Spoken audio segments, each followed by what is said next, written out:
Voilà, de toute façon, cette vidéo sera envoyée à toutes et à tous. Je sais qu'il y a des gens qui ne peuvent pas nous rejoindre puisque le Zoom est limité. Donc, bonjour à toutes et à tous d'avoir pris quelques minutes pour participer à cette visio où j'espère, en tout cas, j'en suis même convaincu, répondre à toutes vos interrogations, vos questions à quelques semaines du départ. C'est bientôt là. J'imagine que pour beaucoup, et je vois ça sur les différents réseaux et sur Strava notamment, ainsi que Komoot, ça roule énormément. Profitez du beau temps qui nous a été sur toute la France ce week-end pour rouler. En tout cas, bravo à tous.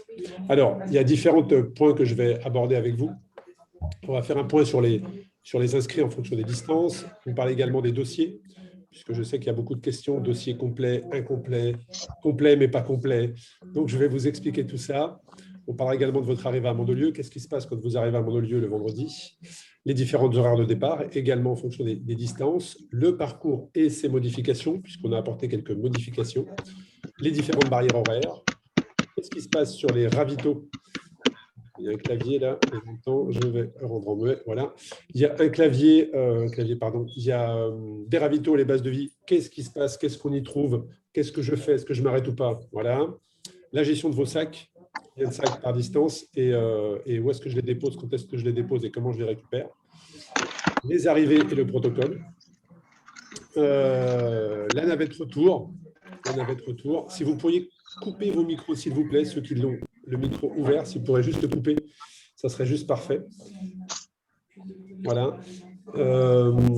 Les balises GPS, à quel moment celles-ci vous sont données, comment elles fonctionnent et à quel moment vous les restituez. On va parler du règlement également, parce qu'on a beaucoup de questions sur est-ce que je peux rouler avec une personne, est-ce qu'on peut m'apporter un plat de riz à tel ravito, est-ce que je peux dormir chez l'habitant. Donc, je vais répondre à ça. Également, on va faire un point sur les médias, puisque certains, cette année, et notamment dans pas mal de catégories, ont des médias qui les suivent, et puis également des bénévoles. Voilà pour cela. Alors, je vais commencer par les inscrits. Donc, un point, effectivement, j'ai encore eu des appels ce matin. Donc, l'épreuve est sold out, totalement complète. On est plus de 800 au départ, majoritairement sur le 300 km avec 300, on va dire 40 personnes, quelques unités près. 180 et 180 sur le 500 et le 1100 km. Et 140 sur le 2500 km. Voilà pour la répartition, que ce soit un solo, équipe.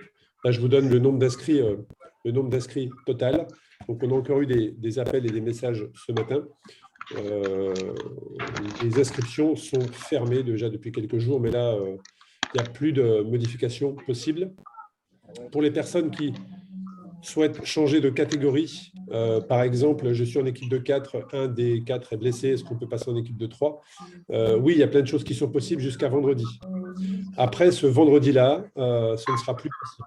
Voilà, donc si vous avez des personnes qui ne peuvent pas participer dans vos équipes ou si vous souhaitez changer de catégorie, on pourra le faire. Mais jusqu'à vendredi, au-delà, c'est soit vous trouvez un remplaçant, soit vous ne participez pas. Voilà. Mais on ne pourra pas changer de catégorie. Ensuite, au niveau de vos dossiers, alors vous avez reçu une relance semaine dernière qui a généré pour nous à peu près 500 emails sur les dossiers complets, pas complets. Alors, en fait, ce qu'il faut savoir, c'est que nous validons les dossiers manuellement. Il n'y a pas de validation automatique.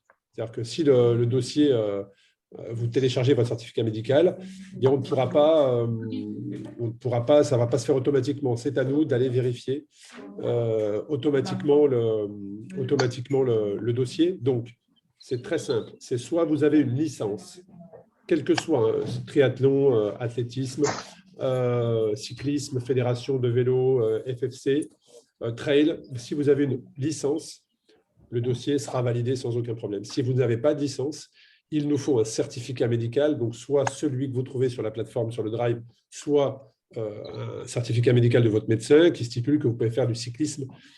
S'il marque longue distance, c'est très bien, mais s'il marque cyclisme en compétition, ça sera bien également. Donc, il nous faut ce certificat et absolument également une attestation de votre assurance, mais non pas une responsabilité civile, sauf si vous avez une option accident corporel et rapatriement. Sinon, il vous faut une attestation comme quoi vous êtes pris en charge en cas d'accident et des soins d'hospitalisation et le rapatriement. On a un partenaire pour ça qui fait ça très bien. Ça doit vous coûter, je crois, 5-6 euros pour le week-end de 500 km notamment, ou quelques euros. Donc, il y a les liens dans les différents drives. Si vous ne l'avez pas encore fait, je vous encourage. Ça peut se faire directement sur le net. C'est très simple. Et comme ça, votre dossier est complet. Donc, je le répète, pour que le dossier soit complet. Alors, certains nous ont envoyé une décharge de responsabilité. C'est bien, mais ça ne fait pas en sorte que le dossier soit complet. Donc, c'est soit une licence, auquel cas il n'y a pas de souci, soit c'est un certificat médical de moins d'1 an à compter du départ, associé à une attestation d'assurance. Voilà. Et à ce moment-là, eh bien, on ira manuellement mettre, puisqu'on les vérifie tous les jours, le dossier complet. Donc, si vous nous avez envoyé un mail semaine dernière, je demande juste un tout petit peu de patience, puisqu'on est 5 à tous les jours traiter les emails pour faire en sorte que ça se passe bien. Donc, voilà, si vous n'avez pas eu de réponse, c'est soit que votre dossier est passé complet, soit qu'il est en cours de traitement. Donc, soyez rassurés sur ça, mais il est clair que si fin juin, les dossiers ne sont pas complets, derrière, il n'y aura pas de possibilité de participer, puisque vous imaginez bien, sur autant de kilomètres sur une route ouverte, nous ne prendrons aucun risque. Également, pour communiquer avec l'organisation, puisque au jour d'aujourd'hui, nous recevons des emails sur l'adresse contact@crossfrance.cc, mais nous recevons également beaucoup de messages sur Facebook et sur Instagram. Ce qui fait qu'on a aujourd'hui 3 flux entrants. C'est très compliqué à gérer. Est-ce qu'on a répondu à l'un sur Instagram et non pas sur le mail? Bref, si vous avez une question, c'est sur contact@pressecrossfrance.cc. C'est la meilleure manière de vous garantir d'avoir une réponse dans les meilleurs délais. Voilà ce que je voulais vous dire sur les dossiers complets, incomplets, mais là-dessus, faites preuve de bienveillance, faites-nous confiance, on fait le maximum pour que tout soit, que vous soyez dans les meilleures conditions au moment de votre départ et que vous n'ayez pas, en tout cas, ça c'est certain, il n'y aura pas de papier ou de dossier à compléter le jour de l'inscription. Enfin, le jour du 23 juillet ou du 24 quand vous partez, ça c'est juste impossible pour nous, ce n'est pas du tout notre volonté. On a enlevé le papier déjà depuis l'année passée, donc il faut que votre dossier soit complet fin juin. Votre arrivée Arnaud, à… est-ce oui. que je peux poser une question? Je suis Romain, je suis désolé. Vas-y, Romain.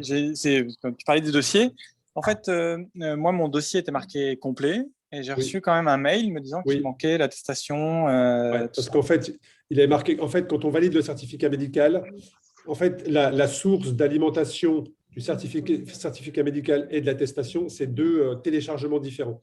Et en fait, quand tu télécharges l'assurance et qu'on valide, quand tu télécharges ton certificat médical et qu'on valide le certificat médical, en fait, ça bascule le dossier complet dans sa généralité. Et quelquefois, il peut apparaître complet sur le site, mais il manque l'attestation. Donc là, on vous renvoie un email en disant, voilà, pour finaliser votre dossier, il nous faut l'attestation. Donc, tout simplement. Okay, j'espère que j'ai répondu à ta question. Oui, sauf qu'en fait, ça ne m'a pas demandé l'attestation d'assurance, ça m'a demandé le certificat médical que j'avais déjà mis, plus une autre attestation qu'il fallait signer la décharge. Ouais, donc voilà, c'est ce que je disais, la décharge ne suffit pas, donc il nous faut mieux une attestation. Donc, si personne n'est revenu vers toi, ça va être fait dans les heures ou dans les jours qui viennent, mais on va revenir vers toi pour te dire précisément ce qu'il manque. D'accord, ok. Ouais, parce qu'en fait, j'ai répondu au mail et j'ai renvoyé les dossiers, mais du coup, je n'ai pas eu de retour depuis ce moment-là. Ouais, mais c'est ce que j'expliquais, on a reçu… Vous êtes puissants, donc on a dû recevoir 500 emails depuis la semaine passée. Donc voilà, on est 5 dessus, 5 bénévoles à traiter ça. Donc ça prend du temps, mais on va faire en sorte que fin juin, tout soit au clair. Voilà, ensuite, votre arrivée à Mandelieu. Donc, vous trouverez le protocole sur le drive participant. Le drive participant, vous avez systématiquement un lien qui vous est envoyé dans la newsletter. En fait, vous avez un plan de l'aire de départ. Et cette année, pour des raisons sanitaires, on est obligé d'espacer énormément les choses. Les restrictions sanitaires vont aussi avoir un impact sur les bases de vie et sur le parcours, vous le verrez tout à l'heure. Donc, sur l'aire de Mandelieu, vous avez si on peut couper les micros, s'il vous plaît, vous avez un espace par distance. Donc, quand vous arriverez, vous aurez un grand barnum par distance, 300, 500, 1100 et 2500. Et vous pourrez venir récupérer vos affaires. Ensuite, il y aura le contrôle vélo. Donc, le contrôle vélo est obligatoire puisqu'on vérifie le matériel obligatoire. Donc, vous me demandez souvent par email, il y a du matériel qui est préconisé, mais il y a aussi du matériel obligatoire. Donc, le matériel obligatoire, c'est d'avoir sur votre vélo une lumière avant, une lumière arrière, un casque dans les normes. Et sachez que cette année, notre partenaire Van Vissel fournit l'intégralité des gilets, vous équipe de gilets pour la nuit, soyez rassurés sur ça. On vous le donnera justement dans votre sac de bienvenue. Il y aura notamment la gapette, la casquette de l'édition 2021, mais aussi le gilet et les goodies offerts par les partenaires. Donc, associés, quand vous viendrez récupérer votre sac de bienvenue, vous aurez donc tout de suite pour récupérer vos affaires, mais aussi le contrôle des vélos qui sera fait.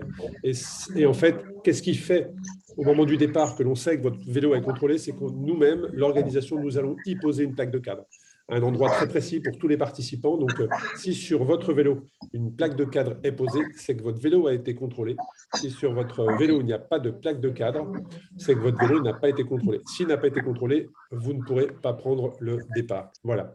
Et puis, à côté de l'endroit où vous récupérez vos sacs, il y aura des fourgons, il y aura des camions. C'est là où vous déposerez auprès de l'organisation, bien évidemment, vos sacs de bienvenue, vos sacs de drop bag, mais j'en parlerai juste après. Donc voilà, pour récupérer vos affaires, il faut impérativement que vous soyez présent le 23, mais ça je pense que tout le monde l'a compris, pour cette épreuve. Vous ne pouvez pas prendre le départ le 24, même si vous êtes sur un 300, sans être venu la veille récupérer votre sac de bienvenue, vos stickers, ce genre de choses, et participer au meeting notamment. Donc le 23, toute la journée, à compter de 9h ou 9h30, je n'ai plus vraiment l'horaire en tête, l'espace est ouvert, où il y aura des stands partenaires, le stand de la course. Il y aura également donc, une restauration qui est offerte à tous les participants. C'est pour ça que vous serez équipé d'un bracelet orange, puisque orange, c'est la couleur de cette année. Vous serez équipé d'un bracelet pour avoir accès à la restauration qui sera ouvert de 18h à 22h. Pourquoi 18h? C'est pour que les personnes qui partent en 2500 km à compter de 20h puissent s'alimenter avant. Donc, la restauration sera accès à tous les participants, bénévoles, organisateurs. Et puis, si vous avez des membres de votre famille qui veulent également s'alimenter, il y aura une tarification qui sera faite pour cela. Mais en tout cas, ça sera possible. Donc, 17h, 17h15, je crois, on arrête les contrôles et les distributions de sacs de bienvenue. 18h, on a notre meeting.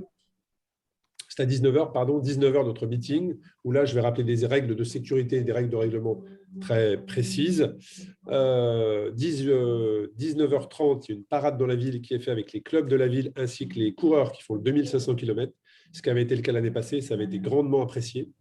19h45, on a le mot des élus, des gens qui nous accompagnent. Sachez que cette année, pour la première fois, on a des élus du Touquet qui font le déplacement pour venir au départ de Mandelieu. Et peut-être qu'on aura des élus de Mandelieu qui vont aller également accueillir les coureurs au Touquet. Donc ça, en tant qu'organisateur et après avoir travaillé des heures et des heures sur ce projet depuis 6 ans, c'est extraordinaire de voir que deux villes sont partenaires quelque part sur un événement comme ça. Et, en tout cas, c'est vraiment un grand pas pour nous.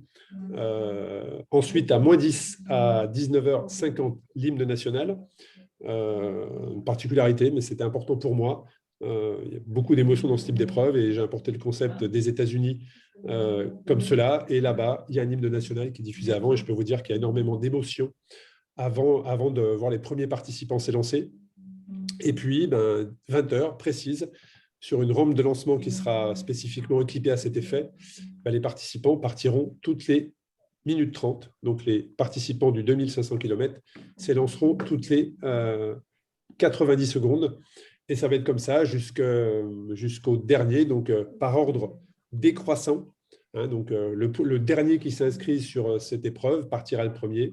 Et le dernier qui partira sera le vainqueur de l'année passée, Clément Clisson, qui est à nouveau au départ. Ça sera le dernier à s'élancer pour les solos. Et puis ensuite, ça sera les 2500 pas avec assistance, pardon, les 2500 par équipe de 2, pareil, par ordre décroissant. Le site sera ensuite fermé pour rouvrir le samedi à 6h. Et là, s'élanceront de la même manière, donc par ordre décroissant, les 1100 km, les 500 km, les 300 km et ensuite avec assistance, donc 4 solos, 2 et 4. Voilà. Et donc, le site sera complètement fermé autour de 14h. Et ensuite, l'organisation prendra la route pour aller vous retrouver sur le parcours. Et les bénévoles seront même déjà en place au pied du Ventoux et à son sommet. Voilà pour les horaires. Alors, le parcours et ses modifications. Au niveau des modifications, qu'est-ce que je peux vous dire? C'est qu'effectivement, les conditions sanitaires ont fait qu'aujourd'hui, il y a des stades qui nous étaient mis à disposition l'année passée, des espaces qui nous étaient mis à disposition, qui sont cette année réquisitionnés pour des vaccinations, voilà, pour le vaccin de la Covid. Et ce qui fait qu'on est obligé de prendre la décision de supprimer l'arrêt qui était fait à Gueugnon. Donc, on passe toujours à Gueugnon, mais il n'y aura pas d'arrêt, puisque le stade est réquisitionné pour du vaccin. Et nous ne passerons pas non plus dans Lyon. Donc il n'y aura pas de passage dans Lyon. On va reprendre le parcours existant de l'année passée. Donc, pour ceux qui font le 2500 km, votre seule solution de repos, on va dire ça comme ça, de douche dans une structure. Et là aussi, pour les douches, c'est compliqué pour nous puisque les vestiaires ne sont toujours pas ouverts. Donc, on discute énormément avec les villes pour des raisons sanitaires. C'est assez compliqué. D'ailleurs, la base de vie, l'arrivée du 1100 km aujourd'hui, on est encore en discussion pour savoir précisément sur quel point ça sera. Ça va être fixé cette semaine, donc on vous en informera. Voilà. Toujours pour vous dire que sur les 1100 premiers kilomètres, il n'y a pas de changement. Donc 300, 500, 1100, les traces sont bonnes, si ce n'est l'arrivée, mais ça va jouer à quelques kilomètres près. Et pour le 2500, il y a quand même des grosses modifs, puisque pas de passage dans Lyon, donc on reprend le parcours des années passées, pas d'arrêt à Gueugnon et le passage au Mont-Saint-Michel. Ce qu'il faut savoir, c'est qu'on a vu la possibilité de faire une base de vie, pas très très loin du Mont-Saint-Michel, mais là aussi, pour des raisons sanitaires et d'équipe en termes de nombre de bénévoles, j'ai préféré faire moins de bases de vie, mais plus concentrant bénévoles pour vous apporter une expérience la meilleure possible, que plusieurs bases de vie et d'avoir des bénévoles qui sont fatigués, parce que ce qu'il faut savoir, c'est qu'une base de vie en Normandie, par exemple, c'est 4 jours. Et donc, 2 personnes ne peuvent pas tenir 4 jours, 24-24. Donc voilà, en tout cas, c'est des points qu'on a pris pour les années à venir et on va travailler pour justement, autour de ces accords, développer des équipes qui puissent faire grandir l'épreuve d'année en année. Voilà, donc en tout cas, pour le parcours, ne le téléchargez pas maintenant si vous êtes sur le 2500. Attendez pas le dernier moment, mais attendez notre feu vert. On fera une newsletter. On vous enverra spécifiquement une newsletter pour que vous soyez informés de cela. Les barrières horaires, elles sont très, très simples à retenir. Vous êtes sur le 300 km, c'est 24 heures. Vous êtes sur le 500 km, c'est 36 heures. Vous êtes sur le 1100 km, c'est 5 jours. Et vous êtes sur le 2500 km, c'est 10 jours à compter de votre heure de départ. Voilà. Si ce n'est pour les avec assistance, mais eux, ils seront prévenus au cas par cas, comme ils partent samedi tout début d'après-midi. Eux, c'est 9 jours et demi et non pas 10 jours. Voilà, la gestion des sacs. Alors, là aussi, on a beaucoup de questions. J'insiste beaucoup sur le côté règlement et je suis beaucoup dans l'éducation parce que ce qu'il faut savoir, c'est qu'on a aujourd'hui beaucoup de participants qui sont des néo-pratiquants dans l'ultra-distance. Ce n'est pas du tout négatif. Ce que je veux dire, c'est qu'aujourd'hui, les gens qui ont l'habitude de faire du trail, des cyclos sportifs, des randonnées ou du triathlon, on n'est pas du tout dans ce type d'organisation. Déjà, on ne peut pas rouler en groupe, premièrement, et ne vous attendez pas à avoir des ravitaux où il y a des choses à foison. Voilà, on n'est pas du tout, on a essayé de tirer parti des expériences des années passées pour apporter ce qui était vraiment nécessaire. Voilà, donc c'était un point que je voulais préciser. Donc c'est pareil quand vous arrivez sur un ravito. Quelquefois, vous allez peut-être arriver seul parce que vous êtes une demi-heure derrière le concurrent qui vous précède et 45 minutes devant celui qui est derrière vous. Donc, il y aura des bénévoles qui seront là pour vous accueillir, mais ne vous attendez pas à ce qu'il y ait énormément de monde puisque les départs se font déjà par participants, donc ce n'est pas en peloton. Donc voilà, vous allez vous retrouver seul quelquefois sur la route et même sur des ravitaux, ça peut arriver. La gestion des sacs. Alors, pour le 300 km, il n'y a pas de drop bag, donc votre sac vous attendra au sommet du Mont Ventoux, puisqu'on a trouvé un accord avec le gîte qui est juste en dessous, qui s'appelle le Vendran. Donc voilà, et on est également en train de discuter avec les élus pour pouvoir poser une arrivée vraiment au sommet et ensuite récupérer vos affaires en dessous. Donc pour ceux qui font le 300 km, les sacs que vous nous déposez au départ, vous pouvez nous les déposer le matin du départ pour le 300 km. Je précise, le 300 km, vous pouvez nous déposer ce sac le matin vous le retrouverez à votre arrivée au sommet du Ventoux. Pour le 500 km, là, il y a un drop bag.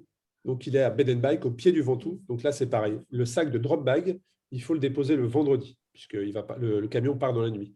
Donc, vous êtes sur le 500 km, vous avez un drop bag à Bedenbijk, au pied du Ventoux. Ben, vous nous le déposez, vous allez le retrouver. Donc, il sera posé dans un espace par ordre de dossard. Vous pourrez aller le chercher et le redéposer dans un autre espace pour le retrouver à Saint-Jean-Royan le dimanche dans l'après-midi. Voilà. Et si vous souhaitez un deuxième sac, donc votre sac d'arrivée, pour votre sac arrivée, ben là, c'est pareil, il faudra nous le déposer avant votre départ. Pour le 1100 km, il y a un drop bag qui se situe aux 500 km, donc à l'arrivée de Saint-Jean-en-Royan. Donc là, c'est pareil, je pense que vous avez compris le mécanisme. Il faut nous déposer le drop bag la veille et le matin pour celui d'arrivée. C'est vraiment dissocié puisque les camions vont partir différemment. Voilà. Et pour le 2500 km, eux auront 2 drop bags au kilomètre 500 à Saint-Jean-en-Royan et au kilomètre 1100, donc au bord du lac d'Annecy. Et puis ensuite, leurs sacs seront acheminés au départ. Je précise, puisque j'ai eu la question, c'est que vos sacs ne vous suivent pas.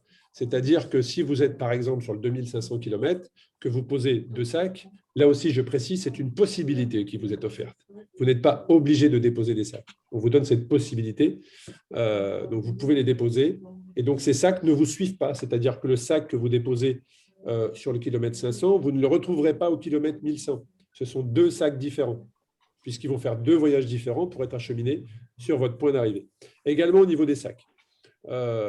Pour des questions éco-responsabilité notamment, les sacs ne peuvent faire plus de 15-20 litres maximum. On a essayé de trouver comme on avait prévu de le faire au départ, mais pour des questions, là aussi, la pandémie a eu un impact sur la gestion des stocks. On a dû modifier beaucoup de choses et quand on a voulu passer commande, malheureusement, le fournisseur n'était pas dans la capacité de nous assurer la livraison pour notre événement. Donc, nous ne pouvons fournir les sacs cette année, mais après, ça peut être un sac à dos, ça peut être un sac plastique. On a vu beaucoup de choses au cours des 3 précédentes années. Donc, à vous de voir ce que vous voulez déposer, en tout cas entre 15 et 20 litres. On s'assurera de cela avant le départ. Ne nous laissez pas des sacs de sport de hockey sur glace, comme ça a pu arriver les années passées. On ne pourra pas le prendre. Voilà ce que je voulais préciser sur les drop bags. Donc, important, quand vous arrivez, ça sera indiqué, vous pourrez récupérer votre sac et un autre espace pour le redéposer. Nous fournissons les étiquettes, donc ils seront étiquetés lorsque vous allez déposer un sac, ils seront étiquetés avec 2 couleurs différentes, mais ça, c'est notre petite sauce interne, pour bien les identifier, et il n'y a jamais eu de sac de perdu sur les 3 précédentes éditions. C'est important de le préciser. Sur les bases de vie. Alors, déjà, sur les bases de vie, qu'est-ce que vous allez trouver? Excuse-moi. Oui. J'ai juste une question sur les sacs. Alors, je n'ai pas très bien compris, en fait. On a le droit à plusieurs sacs, c'est ça? Qui vont être déposés à différents endroits? Tu es sur quelle distance? 2005. Alors, 2005, tu as 2 drop bags au kilomètre 500 et au kilomètre 1100. Donc, c'est 2 sacs différents. OK. Donc, on a peur 2 sacs de 20 litres au départ qui vont être mis directement. Exactement. Merci. Et ensuite, ils seront acheminés, tu les retrouveras à ton arrivée. D'accord. Et je n'ai pas entendu sur le matériel et équipement obligatoire. C'est un casque, des lumières. Lumière avant, lumière arrière. Donc, tout ça sera vérifié. Voilà. D'accord. Lumière avant, lumière arrière et casque. Voilà. Ça, c'est ce que nous, on va contrôler. Après, dans la liste que les personnes qui vont contrôler votre matériel, tu verras, il y a notamment une sonnette. Alors, pourquoi une sonnette? Ça peut paraître bizarre, mais aujourd'hui, tu vas acheter un vélo dans n'importe quelle grande surface ou chez n'importe quel vélociste. Tu as une sonnette parce que c'est le code de la route qui impose d'avoir une sonnette quand on fait du vélo. Voilà. Donc, il y aura peut-être ce genre de choses. Il y a des gens qui ont déjà fait la race cross France qui ont l'habitude, qui sont équipés d'une sonnette. En tout cas, s'il n'y a pas de sonnette, nous, on coche qu'il n'y a pas de sonnette. Sois rassuré et tout ira bien. C'est surtout lumière avant, lumière arrière, casque et le gilet vous sera fourni dans votre sac de bienvenue. OK, voilà. Super. Merci. Voilà. Sur les ravitaux, donc, vous allez trouver de l'eau, bien évidemment, boissons chaudes, café, soupe, parce que quand tu arrives au sommet du Mont Ventoux à 3 h du matin, une soupe chaude, ça fait du bien, thé, Et puis ensuite, ça sera du ravitaillement partenaire, notamment Olifat. Je ne l'ai pas encore annoncé, mais Olifat est un de nos partenaires. Et puis ensuite, vous y trouverez des fruits, ce genre de choses, fruits. Mais voilà, n'attendez pas à ce qu'on vous fournisse des boissons sucrées, du coca, ce genre de choses, comme vous pouvez trouver dans d'autres ravitaux. Non, non, là, vous êtes dans une épreuve de bikepacking. On apporte un minimum de confort, mais on ne va pas dans le surconfort. Voilà. Sur les bases de vie, certaines, notamment à Saint-Jean-Royan, kilomètre 500, vous aurez accès à un gymnase pour vous reposer, puisque c'est pareil, Van Drissel nous équipe cette année de lead camp, donc il y aura un certain nombre de lead camp qui vous permettront de faire un repos de quelques minutes ou de quelques heures. Après, à vous de gérer votre stratégie en fonction de l'évolution, mais il y aura possibilité de se reposer dans des tentes extérieures, à Bed and Bike notamment, au pied du Ventoux, à l'intérieur à Saint-Jean-Royan, à l'extérieur au bord du lac d'Annecy très certainement, et puis ensuite en intérieur, pour ceux qui ont fait le 2500 km, l'expérience nous dit qu'après, ils ont besoin de quelques heures de repos. Donc, on a un gymnase qui permet de se reposer tranquillement. Bonjour Arnaud, j'en profite juste de petites secondes vu que tu es sur ce point-là. Est-ce qu'il y a une certaine limite horaire qu'on doit respecter pour se reposer dans le… Voilà. Bien sûr. Alors, pas pour se reposer, c'est-à-dire qu'en gros, la limite horaire, non. C'est-à-dire que si tu t'installes sur un lit de camp, on ne va pas te réveiller en te disant d'Ivoire, ton temps est passé. Non, pas du tout. Ce que j'avais compris, c'est qu'est-ce que la base de vie ferme à une certaine heure. Eh bien, oui, parce qu'après 24 heures du dernier participant, on ferme, notamment pour le 300 km. Tu vois ce que je veux dire? Oui, ok. La time station sera fermée, la base de vie, pardon. C'est pareil pour le sommet du Ventoux. 24 heures après le dernier parti, ça ferme. C'est-à-dire que ça jouer vers dimanche, 13 heures notamment. Donc, tu vois, je pense que vous avez compris le mécanisme, mais elle va fermer à compter du dernier. C'est pareil pour le Annecy-Lac. C'est 5 jours après le dernier inscrit sur cette distance. Voilà. Donc, les bases de vie seront fermées. Sur un format 500, si je prends une pause au Bed and Bike à Saint-Didier juste avant le Ventoux, je peux m'y arrêter 1 heure comme je peux m'y arrêter 5 ou 6 heures. Ça va dépendre de l'heure à laquelle tu arrives et combien de temps il te faut pour monter au sommet du Ventoux, sachant que compter, alors là je vous partage mon expérience personnelle, mais compter, alors je dirais 3 heures et demie, si vraiment vous êtes en difficulté ou vous n'êtes pas un grand grimpeur, comptez 3 heures et demie à compter de Bed and Bike. Il y a 40 km. Voilà, monter bédouin quand on a déjà 300 bornes, vous verrez, c'est une expérience particulière. Mais, merci. Mais voilà, comptez, faut vraiment ajuster votre stratégie en fonction de ça.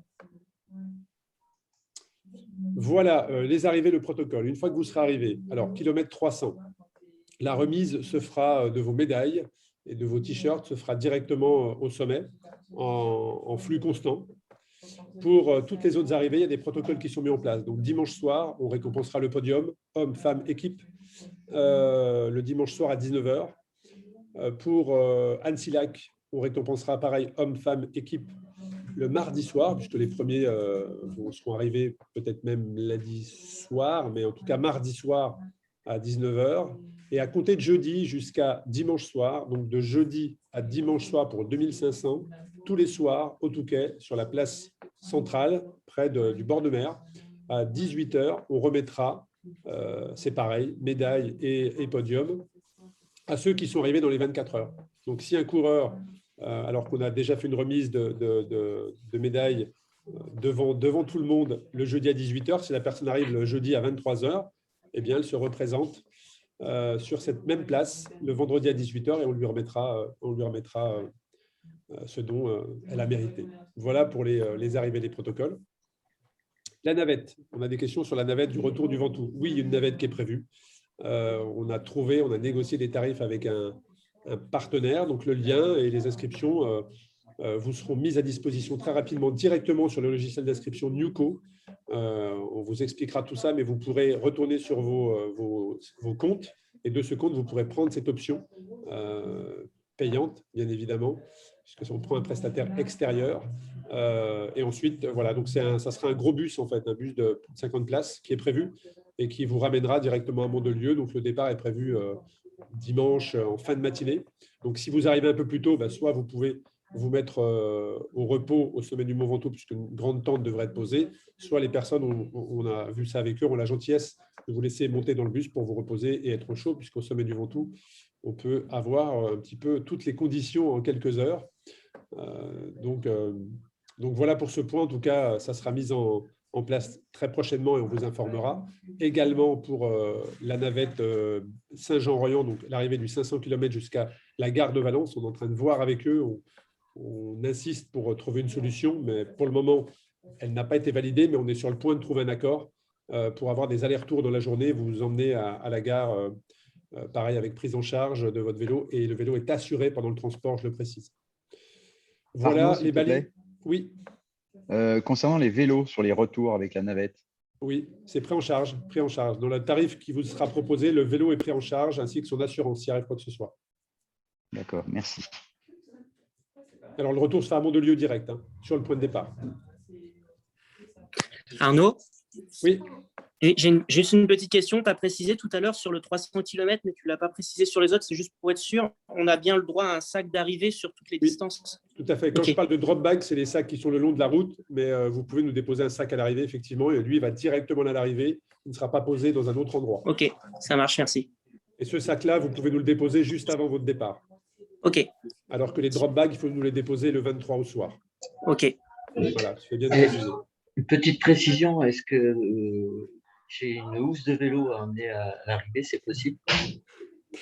Alors en fait, je n'ai pas volontairement parlé des housses de vélo parce qu'on a un petit peu peur de se retrouver avec 400 valises rigides. Non, elle n'est pas rigide, pliée en éviter. Non, mais alors, 8. très clairement, là-dessus, je vais être très très clair pour éviter tout sujet. Si c'est une valise rigide, il faut nous laisser les clés pour qu'on puisse y mettre à l'intérieur des sacs, très clairement.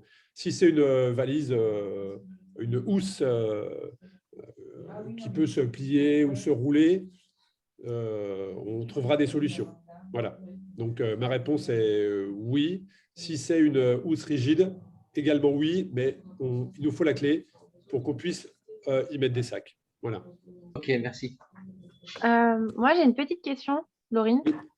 Par rapport à la navette qui revient du Mont Ventoux, si on a 24 heures et qu'elle part en fin de matinée, si on est dans les derniers, on risque de louper la navette de retour, c'est ça? Non, parce que tous les 300 seront partis avant midi. Ah, ok. Parce que j'avais vu sur le papier que c'était écrit 13 heures. Ouais, on a réduit un petit peu tous les départs du samedi seront de 30 secondes en 30 secondes.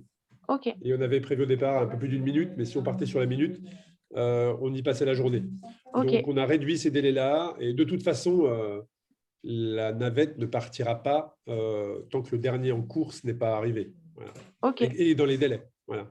Okay. Autre chose plus important, j'en profite, s'il vous arrive d'abandonner, sachant qu'on a quand même un taux d'abandon d'à peu près 30% au total. Tout dépend des années. La deuxième édition, on avait eu un peu plus de 40% d'abandon parce que les conditions du vent étaient particulières. Mais si ça arrive, bien évidemment, c'est à vous de trouver les moyens de faire votre rapatriement le long du parcours. Et si jamais vous nous avez laissé un sac, notamment pour le 2500, parce que c'est la plus grande distance, je prends cet exemple, le 2500 qui arrive à Mandelieu, et que vous abandonnez, je ne sais pas, au bout de 700 ou 950 km, il y a deux solutions. Soit vous trouvez une solution pour prendre un train et nous rejoindre à Mandelieu, au Touquet, sachez que nous, on est au Touquet jusqu'à lundi soir, dans la nuit même. Donc, vous nous rejoignez, on vous distribue votre sac. L'autre solution, et c'est arrivé, à ce moment-là, vous prenez en charge l'envoi. On peut vous envoyer le sac, ça ne pose aucun souci. Mais honnêtement, par expérience, les personnes soit venaient nous voir à l'arrivée au Touquet et ça se passait bien, soit le long de notre route du retour, puisqu'ensuite le camion du retour va direction Lyon, puis la frontière suisse. Là, sur la route, à un péage ou à une ville, on trouve une solution pour se déposer un sac. Voilà. Mais en tout cas, l'organisateur ne va pas venir vous chercher si vous avez un abandon le long du parcours parce que vous ne vous sentez pas prêt à continuer. C'est à vous de trouver votre propre rapatriement, comme dans toute épreuve de bikepacking. Je le précise, mais je précise à nouveau que c'est une épreuve, puisqu'il y a beaucoup de néo-pratiquants, c'est une épreuve que vous allez découvrir. Je me fais souvent reprendre en disant « Marnaud, on a déjà fait du vélo, on connaît ». Oui, tout le monde a fait du vélo, mais jamais d'épreuve ultra-distance avec un départ toutes les 30 secondes ou toutes les minutes 30. C'est très particulier. C'est un chrono de 2500 km ou de 300 ou de 500 ou de 1100, mais c'est très particulier voilà, comme épreuve. Et aujourd'hui, il n'y en a aucune autre comme ça en France. C'est important. Je précise peut-être plusieurs fois pour certains, mais voilà, je vois les messages sur les réseaux, j'entends les choses, je ne réagis pas toujours. Là, je profite de m'adresser uniquement aux inscrits pour le dire. C'est particulier, donc n'arrivez pas sur cette épreuve en disant « pas de souci, je sais ce que c'est qu'une épreuve de cyclisme ». Non, ce n'est pas une épreuve de cyclisme comme les autres. Et je pense que soit les finishers, soit les gens qui ont déjà participé et qui n'ont pu terminer savent de quoi je parle. Les balises GPS. Les balises GPS vous seront données dans les 30 secondes ou les 30 minutes avant votre départ. Donc, c'est un tout petit boîtier. C'est très simple. Je dois en avoir une là, je vais vous montrer. Voilà, c'est ça. C'est une balise comme ça. Donc, c'est par rapport à une souris d'ordinateur. Voilà. Donc, ça, c'est la balise GPS. Elle va clignoter. Voilà, c'est quel état de marche. Donc, elle va vous être fournie juste avant votre départ. Vous la glisserez soit dans vos sacoches, soit dans votre poche arrière. Et donc, bien évidemment, et vous l'avez vu dans votre règlement, ça sera à vous de la restituer une fois que vous êtes arrivé ou si vous avez abandonné, de nous la renvoyer. Celle-ci est munie d'un bouton d'urgence.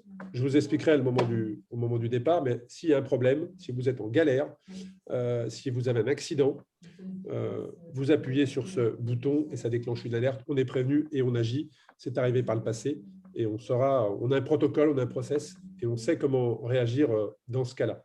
Donc voilà pour la balise GPS. Elle émet une fréquence, donc elle émet votre position très régulièrement.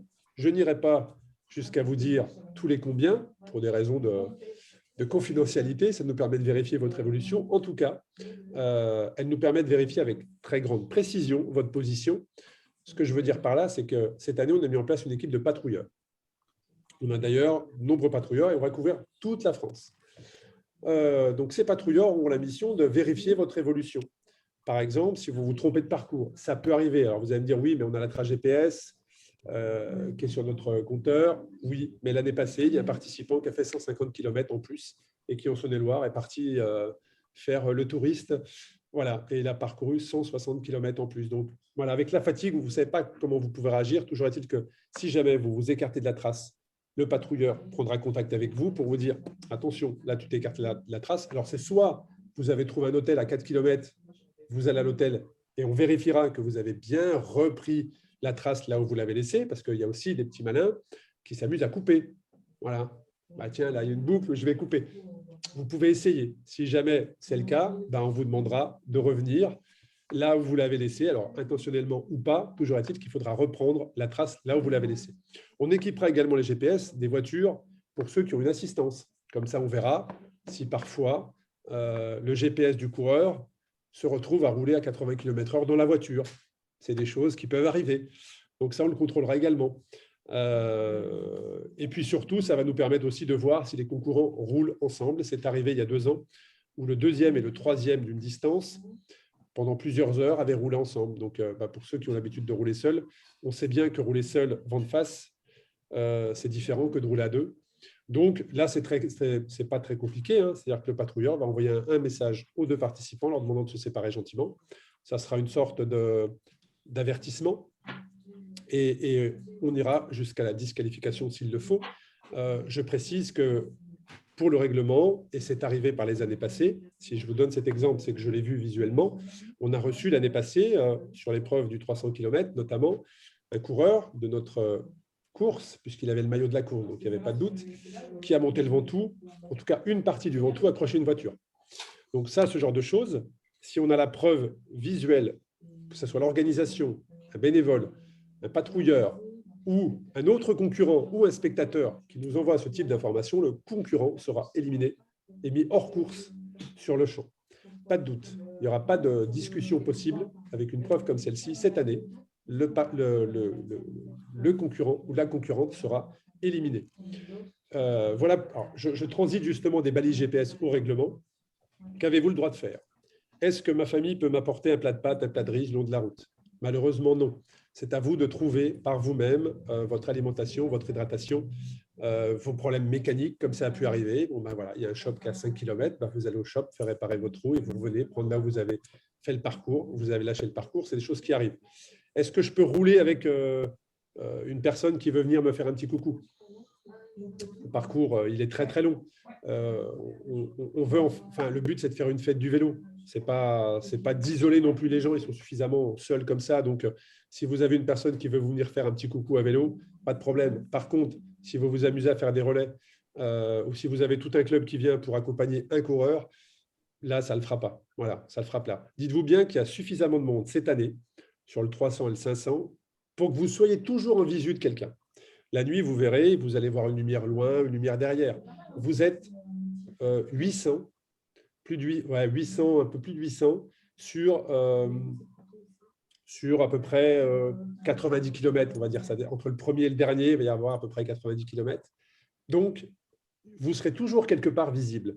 Donc, si jamais il y a des gens qui tentent, hein, pas vu, pas pris, ils risquent d'être vus. Et là, on ne fera pas de cadeau. C'est pour ça qu'on a renforcé le règlement. C'est pour ça que j'insiste et que j'insisterai également dans le meeting. S'il y a une triche, un non-respect du règlement, il y a élimination. Il n'y aura pas de discussion. On ne peut pas se permettre ce genre de choses pour une épreuve qui arrive en France, qui se développe pour une nouvelle manière de faire du vélo, comme je vous l'ai dit tout à l'heure. S'il y a 4 coureurs qui roulent ensemble alors qu'ils sont en solo, ça ne sera pas possible. Ça ne sera pas possible comme ça. Et c'est pareil, pas de ravitaillement par la famille, par les amis, par un club. Pas de voiture suiveuse non officielle. Si vous voulez faire la course avec assistance, il faut passer sur le 2500. Il y a une épreuve qui est faite pour ça. Vous pouvez la faire seul, à 2 ou à 4, mais en bikepacking, pas de voiture non officielle qui va s'amuser à tourner autour du coureur, un peu discretos, comme on les a vus les années passées. Cette année, ça ne passera pas. Voilà, je tenais à préciser ça. Qu'est-ce que je peux vous dire d'autre? Si jamais, et c'est le cas, il y a beaucoup de médias qui sont sur l'épreuve cette année. Vous êtes un participant, mais vous êtes suivi par un sponsor, par un partenaire, par une télé. Ce qui arrive, il suffit de vous rapprocher de nous. On l'identifiera avec des logos médias et elle sera également équipée d'une balise GPS pour bien voir où elle se déplace. Si elle n'est pas devant vous à quelques mètres, si vous n'êtes pas dedans aussi, pourquoi pas. En tout cas, c'est tout à fait possible d'être suivi par un média. C'est même très positif pour l'épreuve. Donc, n'hésitez pas à nous contacter sur l'adresse contact@racecrossfrance.cc et puis on vous expliquera la démarche. Voilà, je rappelle également que si vous avez dans votre entourage des personnes qui vous suivent et qui veulent bien être bénévoles, pourquoi pas, qu'ils n'hésitent pas. On a énormément, il y a eu une explosion, fois 4,5 le nombre d'inscrits. Mais on a également eu beaucoup de bénévoles et ça, c'est génial. C'est pour ça que j'ai préféré réduire et ne pas prendre de risques sur une base de vie avec très peu de bénévoles parce que c'est difficile aussi pour eux. Je prends notamment la base de vie de Saint-Jean-Orient, c'est 36 heures non-stop. La base de vie d'Annecy-Lac, c'est 3 jours non-stop. Donc, il faut du monde pour pouvoir tourner, que tout le monde se repose et que tout le monde soit en forme pour vivre ce bon moment. Donc, voilà pour moi les infos que j'avais à vous donner. On n'a pas de doute au niveau sanitaire que l'épreuve ait lieu, puisqu'il n'y a plus de couvre-feu. Le port du masque sera certainement obligatoire sur l'espace. Il y aura des gels hydroalcooliques pour vous laver les mains. Munissez-vous toujours d'un masque quand vous allez rentrer dans les différents commerces pour vous alimenter, vous hydrater ou pour dormir sur le long de la route. N'hésitez pas. Je précise juste un point. On m'a posé la question également en disant, voilà, le long du parcours, j'ai de la famille, est-ce que je peux dormir chez eux? Là, la réponse est oui, puisque c'est comme si vous allez chez l'habitant. Voilà. Donc, alors, sauf si vous avez de la famille qui habite tous les 250 km. Bon, là, ça sera de l'assistance, mais ponctuellement, voilà, c'est arrivé par le passé. Voilà, on a un concurrent, sa maison, elle est le long du tracé, il fait le 2500, il dort chez lui. Oui, il dort chez lui parce que le parcours passe devant sa maison et c'est comme si vous alliez chez l'habitant. Donc là-dessus, il n'y a aucun problème. Mais bien faire la distinction entre des personnes m'apportent un bidon ou à manger le long du parcours, ça c'est non. J'ai des gens qui viennent me soutenir moralement ou qui viennent me voir sur une base de vie, aucun problème. Mais vous ne pouvez vous servir que si c'est l'organisation qui vous le met à disposition. Voilà, et je le précise également, c'est une épreuve de bikepacking, sans assistance, où d'après notre philosophie, on apporte un petit peu de confort, mais c'est aussi à vous d'aller vous découvrir dans ces moments et même si sur le coup, vous râlerez parce que vous estimez nécessaire sur une telle épreuve, je pense qu'une fois que vous aurez franchi la ligne d'arrivée, vous serez bien plus fiers de vous d'avoir réalisé une telle aventure. Il suffit de voir les commentaires, d'ailleurs, des gens qui ont fini dans les années passées ou ceux qui n'ont pas fini et qui reviennent pour terminer, pour voir à quel point cette épreuve va vous révéler à vous-même. Voilà. Je suis prêt à répondre à quelques questions encore. Il nous reste encore 14 minutes. Donc, si vous avez quelques questions, je veux bien Oui, prêter Arnaud. au jeu. Arnaud, vous proposez, quand on s'inscrit, de prendre un maillot et une gapette. J'ai vu sur les réseaux pas mal de maillots finisher. Est-ce que on parle bien des jerseys, hein, pas des t-shirts qui sont potentiellement dans les sacs de goodies. Les maillots, ils sont mis à dispo à l'entrée à Mandelieu. Alors, Comme la gapette. Alors, cette année, il y a eu des modifs également, je vous l'ai dit, par rapport aux fournisseurs. Notre partenaire officiel sur le jersey, c'est Sportful. Voilà, donc Sportful sera notre partenaire. Donc, le jersey est validé. Donc, bien évidemment, quand vous vous inscrivez, vous avez la possibilité d'acheter. C'est bien le jersey. On est bien d'accord, c'est l'édition 2021. Oui. Donc, le jersey vous sera glissé dans votre sac de bienvenue au moment de l'inscription. Voilà. Et le t-shirt finisher, lui, vous sera remis si vous êtes finisher. Voilà. OK. Je voulais être bien sûr. Les gapettes, pareil, au départ à Mandelieu. Les gapettes, alors si vous achetez une gapette supplémentaire, sachez qu'il y en a déjà une qui vous est offerte par l'organisation. Donc, dans tous les sacs de bienvenue, il y aura la gapette de la course. Voilà. OK. Génial, merci. Salut Arnaud. Salut. J'ai plusieurs petites questions. En fait, à un moment donné, moi je suis sur le 300 et à un moment donné, sur les traces GPS que tu mettais à disposition, on voyait les ravitaillements et là, on ne les voit plus. Est-ce que du coup, il y a une raison? Ensuite, alors, sur le 300 km, il y a une seule base. Sur le 300 km, il y a une seule base de vie, c'est Bed and Bike. Donc, au pied non, mais je parlais des ravitaux tout au long du parcours. Tu sais, les petits ravitaux. Il n'y a rien entre deux. D'accord, ok, ça marche. Alors là, ça veut dire que tu dois avoir une édition, ça doit être la première édition où, effectivement, j'ai encore vu ça dans la presse dernièrement, on parle de 21 time station. Non, ça c'est… Okay. Je pense que c'était des points d'eau, il y avait des points d'eau. Ah oui, les points d'eau, c'est ça, oui. Des fontaines, en fait. Ah, ben alors là, les fontaines, vous pouvez vous servir. Mais elles n'y sont plus. Elles n'y sont plus. Elles étaient sur les premiers traces GPS sur le 300. C'est ça, à côté avant le Ventoux, il y avait 5-6 points d'eau. Alors, c'était sur quelle source tu parles? Est-ce que c'était Visu GPX ou est-ce que c'était un autre logiciel? Sur Visu GPX. Tout à fait. Bon, je vais voir avec. Et elles n'y sont plus, et c'est dommage parce que c'est vrai que juste comme on part la nuit pour le 2005, connaître les points d'eau, c'est juste sympa. Je note, sachant que je vous mets également en garde sur ça, sur les points d'eau, la deuxième édition de la RAF. On avait eu une pénurie d'abandon pour des problèmes digestifs, certainement dus à de l'eau dans les fontaines. Donc, voilà. Ouais, c'est bien, effectivement. Quand on fait du bikepacking, voilà, il y a les points d'eau. Mais soyez vigilants. Il y avait une grosse vague de chaleur la semaine précédente. Et certainement, une bactérie s'était développée. En tout cas, ça a fait des ravages dans les participants. Okay. Sur l'assurance, je t'avais envoyé des mails sur l'assurance Komoot Premium. Est-ce que du coup, c'est OK ou tu préfères quand même qu'on souscrive à l'assurance de ton partenaire? Alors non, nous, l'assurance partenaire, c'est quelque chose qu'on a négocié avec un prestataire pour avoir une assurance sur mesure. Maintenant, si dans les lignes du contrat Komoot, il est marqué que tu es pris en charge en cas d'accident et de dommages corporels et de rapatriement, il n'y a pas de problème. Alors, la seule chose qui est marquée, que j'ai eu comme info moi, par rapport à Komoot Premium, c'est qu'ils ne prennent pas en charge dans le cas de compétition ou de course, ce qui n'est pas le cas du coup de la RAF. Là, cette année, si tu peux considérer qu'on est comme une course. Cette année, si, parce qu'on officialise un classement. Donc moi, je t'engage à aller vers le partenaire, sachant qu'on a négocié, enfin, pour ceux qui l'ont pris, vous verrez, c'est très simple, ça se relie. Et franchement, de mémoire, je crois que c'est 5 ou 6 € le week-end pour être assuré au total. Ça marche. Donc voilà. Et dernière question sur si quelqu'un veut venir me chercher du coup à l'arrivée au Ventoux, comment ça se passe? Est-ce que la route est fermée? Est-ce que c'est compliqué pour cette personne-là de venir me récupérer en haut ou, non, c'est sur route ouverte. Ça sera 800 personnes supplémentaires qui passeront le Ventoux en 36 heures. Voilà. Mais après, moi, ce que je lui conseille de se faire, c'est de se garer au col des Tempêtes. D'accord.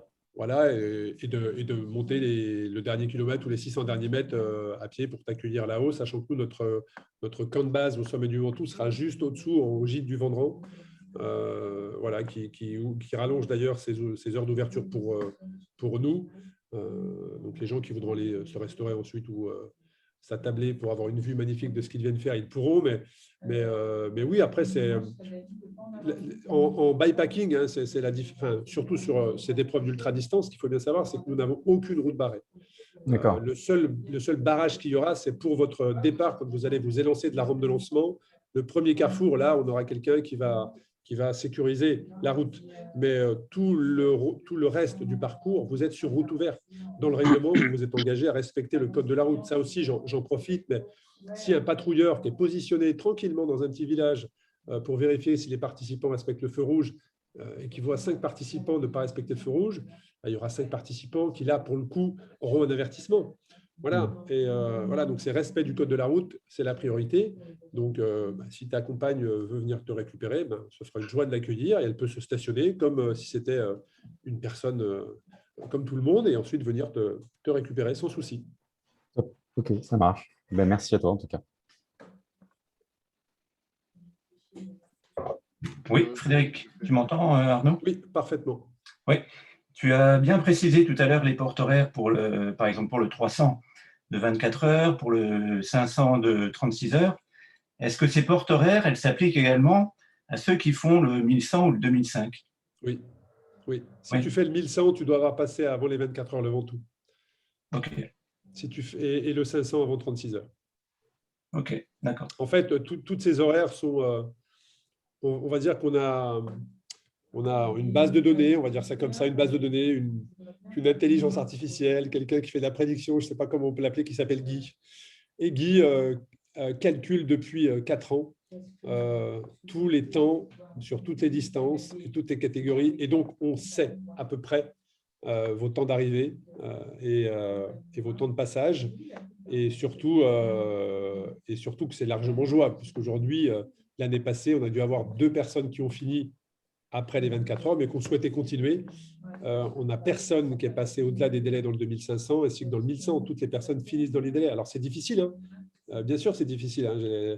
J'ai encore en tête l'image de 2 participants, un Taïwanais et un Espagnol, qui dormaient debout une fois la ligne d'arrivée franchie. Oui, c'est difficile, mais c'est possible. Si c'était trop facile, ça ne serait pas d'ultra-distance. Merci. C'est juste pour que ce soit clair. Sans problème. Merci. Mais je peux intervenir juste une petite seconde, juste pour dire que c'est la deadline complète, c'est-à-dire que le point ferme après les 300 km. Et c'est cette deadline-là qui ne va plus. Mais comme le 2500 km, on démarre 12 heures avant, on a entre guillemets 12 heures de plus. Exactement. Voilà, donc c'est pour ça que ça amène beaucoup de confusion, cette règle-là. C'est-à-dire que le point ferme et le point de fermeture, c'est le même pour tout le monde. Et comme le 2500 km part 12 heures plus tôt, on n'a pas 24 heures, mais en réalité, on a plutôt 36 heures. Oui, mais par expérience, l'année passée, le dernier concurrent du 2500 a passé le sommet du Ventoux à 21 heures. Et il était parti à 21h30. J'ai été voir toutes les traces. Non, il y a beaucoup de monde qui aurait échoué, en fait. Hein. Pas sur le 2005. Si, sur le 2005. Bon, je reverrai plus tard. Mais... écoute, tu m'envoies un message sur contact, tu mets pour Arnaud et on en parle. Mais j'étais moi-même présent et je les ai vus passer et il faisait encore jour. Donc personne, enfin, l'année passée, pour ceux qui ont fini après. Hein. Après ceux il y a peut-être des gens qui sont passés. Je pense notamment à un Slovaque, effectivement, qui lui était bien en retrait. Mais oui, c'est cette tranche horaire-là.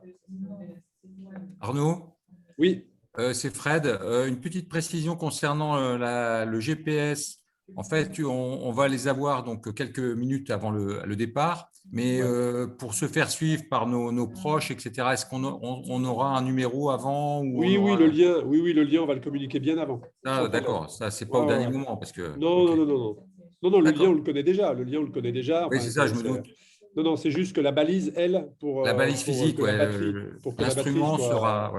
Voilà, pour que la batterie soit optimisée, on vous la donne au dernier moment. Et là, c'est pareil, si jamais, et ça arrive quelquefois, qu'il y ait 1 ou 2 GPS qui mettent du temps à prendre le satellite, rassurez-vous, c'est soit nous, on trouve une solution et on vous apporte l'organisation, on vous amène et change directement le GPS, mais ne vous arrêtez pas au bord de la route. Voilà, on communiquera ensemble par message ou par téléphone.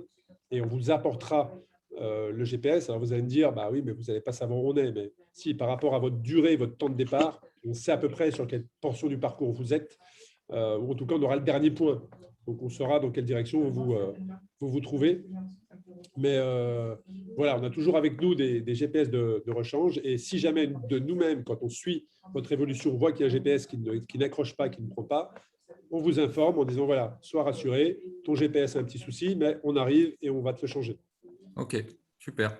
Merci. Bonjour Arnaud. Oui, je ne sais pas, on est plusieurs en même temps. Pour télécharger le 2500, tu nous conseilles de le télécharger en 6 fois. L'année dernière, pour la Corse, je l'avais chargé en 3 fois et c'était très bien. Voilà, là c'est pareil, on va vous faire plusieurs. Pour le 2005, il y a des GPS des compteurs GPS qui ne supportent pas la totalité de la trace. Donc on va vous le découper en 3. Après vous, derrière, si vous voulez le redécouper base de vie par base de vie, libre à vous. Mais nous, on va vous l'envoyer en 3. D'accord, merci. Bonjour Arnaud, c'est Nathalie. Bonjour Nathalie, bravo pour ton week-end. Merci beaucoup. Je voulais savoir si par exemple on a un problème mécanique, si on crève, si on a vraiment... est-ce que le fait de se faire aider par une personne extérieure, c'est considéré comme de l'assistance? Oui. Par exemple, si on est vraiment au bord de la route, on a une pédale, c'est à nous de nous débrouiller, ou s'il y a un autre cycliste qui vient nous aider, c'est considéré comme...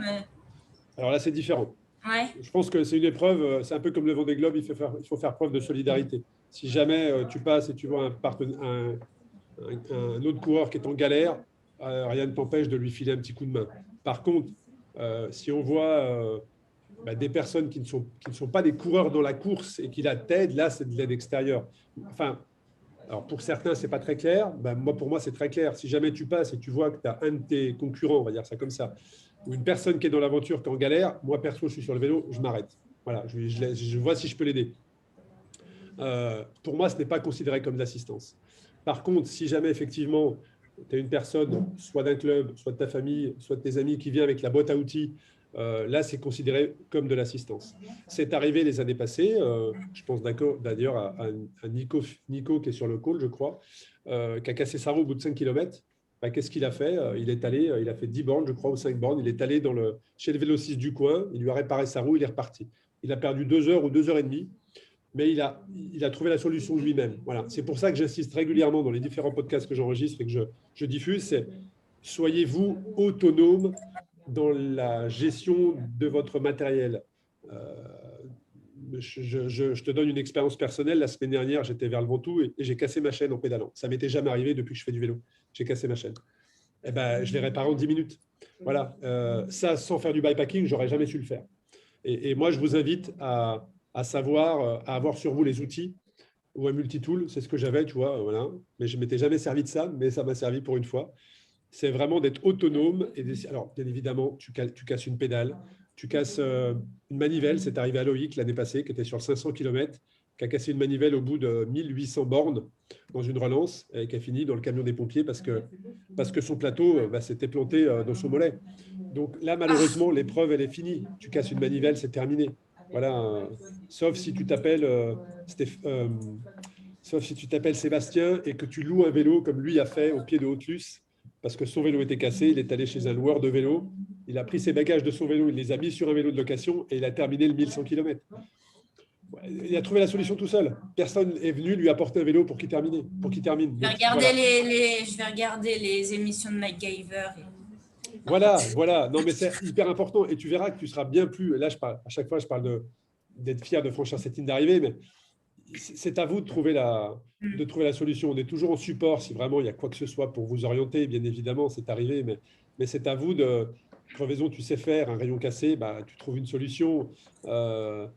Après, c'est sûr que si c'est un guidon cassé, une manivelle cassée, là, je pense que dans toute compétition, c'est compliqué. C'est compliqué. Ok, merci. Donc, en fait, c'est Anthony. Donc, en fait, si on a quelque chose de cassé et qu'on a un vélociste qui est à 2 km de là, on a le droit d'aller chez le vélociste et demander de réparer ou... Là, oui, bien sûr. C'est toi. Enfin, je veux dire, c'est comme si je t'interdisais d'aller dans une boulangerie. Tu vois? D'accord, ok. Tu as trouvé ce qu'on ne veut pas, c'est qu'il y ait la voiture d'assistance qui soit là, et que le mec arrive avec la trousse à outils et qui te suive. Voilà. D'accord. Il ne faut pas qu'il y ait quelqu'un qui vienne sur place, mais c'est toi qui as... Tu as une galère, hop, voilà. C'est comme si à ce moment-là, on ne veut pas non plus de camping-car qui tourne autour d'un coureur en non-assistance. Et puis, comme par hasard, tous les soirs à 22h, hop, le camping-car est là. Tu vois, le camping-car est là, et hop, le coureur est dans le camping-car et il repart. Ça, c'est pas possible. Et une deuxième question, tu disais aussi pour les gens qui risquent de rouler l'un à côté de l'autre, tout ça, c'est quoi la distance qu'il faut avoir? C'est 50 mètres, 100 mètres? Ouais, je dirais 100 mètres, c'est l'aspiration. On ne veut pas des gens qui sont dans l'aspiration. Après, c'est pareil. Vous pouvez, je sais ce que c'est que de rouler des jours et des jours. On ne vous interdit pas de ne pas vous parler. Tu vois ce que je veux dire? Si jamais vous êtes sur une même distance et que vous vous doublez, vous vous recroisez, vous pouvez discuter un peu ensemble. Par contre, vous ne passez pas la journée ensemble. Tu vois ce que je veux dire? D'accord. Voilà, ça, vous avez le droit. Mais après, ce qu'on ne veut pas, c'est du drafting. C'est-à-dire qu'on ne veut pas qu'il y ait deux coureurs qui se mettent à prendre des relais pour rattraper un concurrent ou pour performer. Ça, c'est non. Mais par exemple, si on passe 2 jours à 100 mètres l'un de l'autre, je ne sais pas, c'est une hypothèse. Par expérience, si tu passes 2 jours à 100 mètres l'un de l'autre, c'est que c'est volontaire. Je suis désolé d'être en D'accord, ok. Mais pour moi, c'est volontaire. Parce que à un moment donné, vous n'allez pas au même rythme. Il y en a un qui va s'arrêter pour acheter un morceau de pizza, manger un kebab, aller au sanitaire, dormir. Sur 2 jours, sur 2500 bornes, oui, vous allez très souvent peut-être vous doubler, vous recroiser. Mais si vraiment, pendant 2 jours, les balises sont à 100 mètres l'une de l'autre, c'est que c'est volontaire. D'accord, ok. Merci. Excusez-moi, bonjour. Oui, bonjour. Jérémy, du coup, je voulais savoir pour le duo, du coup, il y aura 2 balises. Et est-ce qu'on peut, là, par contre, faire un peu de drafting en duo ou il faut être côte à côte tout le temps quand on est surveillé? Non, très très bonne question. Il y aura une seule balise par équipe. Donc, que ce soit une équipe de 2, de 3 ou de 4, notamment pour le 300, il y aura une seule balise. Et là, par contre, très clairement, vous roulez ensemble. Donc là, l'objectif, on peut se séparer en montée, mais on peut… C'est d'aller le plus vite possible, effectivement. Donc là, oui, là, vous pouvez prendre des relais. C'est le but de la course par équipe. Voilà, en bikepacking sans assistance, c'est un vrai… En tout cas, moi, j'avais ressenti le besoin des participants d'avoir ces catégories cette année, et elles sont toutes complètes, 2, 3 et 4. Là, vous partez ensemble, vous roulez ensemble et vous finissez ensemble. Donc, le classement sera pris. Il faut que l'équipe arrive à 4. Ou à 3 ou à 2. Mais en tout cas, oui, là, vous roulez ensemble et vous pouvez vous relayer, très clairement. Enfin, vous relayer, faire du drafting, c'est le but. Oui, de temps en temps, c'est pas le but de tout le temps. Il n'y a pas d'assistance, donc vous n'avez pas de voiture. Ce n'est pas comme le 2500 km avec assistance, où là, il y a des équipes de 2 et une équipe de 4 cette année, où là, il n'y en a qu'un qui roule pendant que les autres se reposent. Et après, stratégiquement, à vous de choisir comment vous décidez de rouler. Mais pour le bikepacking, vous êtes les 4 ou les 3 ou les 2 sur la route. Okay. Et à ce même sujet… visuelle pour ça, pour les différents duos, tout ça. Excuse-moi. On a une identification visuelle pour ceux qui sont à 2 ou à 3. Oui, vous aurez les plaques de cadre et les stickers. Donc, vous avez des stickers casques avec des codes couleurs et donc des numéros qui seront bien précis pour votre équipe et on saura dans quelle équipe vous êtes. Vous serez identifié. Oui, très clairement. Les 4 seront identifiés. Je vous donne un exemple. Sur le 2500 km, par exemple, ça sera 2511, donc 2501, 1 pour le premier participant et 2501, 2 pour le deuxième participant. Donc oui, vous êtes tous identifiés par des stickers casque et plaques de cadre. Parce que c'est vrai que ce n'est pas évident au départ, surtout pour entre guillemets, les petites distances, 300, 500, on va quand même partir tous quasiment en même temps. C'est assez resserré quand même les départs. Il y a 6 heures d'écart entre le premier et le dernier. Donc toutes les 30 secondes, oui. Ouais. Mais c'est vrai que sur les premiers kilomètres, on risque d'être quand même… oui, vous allez vous l'un derrière l'autre. Mais je connais suffisamment le parcours et notamment les 80 premiers kilomètres pour être certain que vous ne risquez de ne pas être ensemble. Excusez-moi. Pour risquer de ne pas être ensemble au bout de 80 km. Les 80 premiers kilomètres sont très, très difficiles. Très difficiles. Non, mais voilà, il faut bien gérer son départ, surtout si vous partez par 35 degrés. Les 80 premiers kilomètres sont très difficiles. Donc, en ultra-distance, la clé, de toute façon, c'est de faire la course contre soi-même et non pas contre les autres. Donc là, ça sera un premier piège à éviter dès le départ. Avec l'euphorie du départ, ne vous mettez pas dans le rouge, puisque sinon, je pense qu'à Bed & Bike, les lead camps seront bien occupés. Le 300 km, il part à partir de 11 h en solo? Oui, de mémoire, c'est ça, effectivement. Et 10 sur les 10 h ou 11 h, je crois, ouais. Sur le 300 km, qu'on soit tout seul, à 2, à 3 ou à 4, on a 24 heures. Effectivement. OK. Guiral, la petite question. Est-ce qu'on peut espérer avoir un minimum d'outillage dans les bases vie? Et deuxième question, en fait, quand on voit un participant en difficulté, quels sont les critères à partir desquels il faut qu'on appelle l'organisation? Genre, bon, le mec qui est en 100, ça c'est facile, mais le mec qui dort par -5 sans sac de couchage à 1600 mètres, qu'est-ce qu'on fait? Alors ça, j'ai déjà vu.